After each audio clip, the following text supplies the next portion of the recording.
अबा मुखे चमचे की जरूरत है। अच्छा माना कुछ खाइणो आया रबा बाबा खाईंदो बाबा ओरिजिनल चमचे की जरूरत है। ओरिजिनल माने जेको बाकायदा चमचागिरी में जाने हाँ हाँ जाने हाँ। बिल्कुल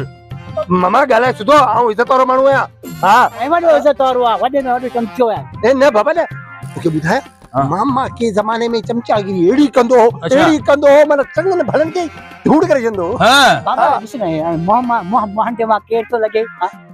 चमचे जहिड़ो लॻे पियो न ॾिस मुखे तो लगे तो न न बाबा न आऊं इज्जत वारो माण्हू आहियां हाँ आऊं पंहिंजी ॻोठ राज जो इज्जत वारो माण्हू ए आहियां ख़बर आहे तुंहिंजी इज़त जी वॾे चमचा तूं ए मामा गालाए सुधो चमचो चमचो न कर चमचो तूं ई तू चमचो जी अगर तूं चमचो आहीं बस करो बस मुखे खबर है आमी चमचा कोन आमी शरीफ माण्हू आयो। हाँ ईअं चओ न असीं शरीफ़ इज्जत वारा माण्हू आहियूं यार पर ॻाल्हि ॿुध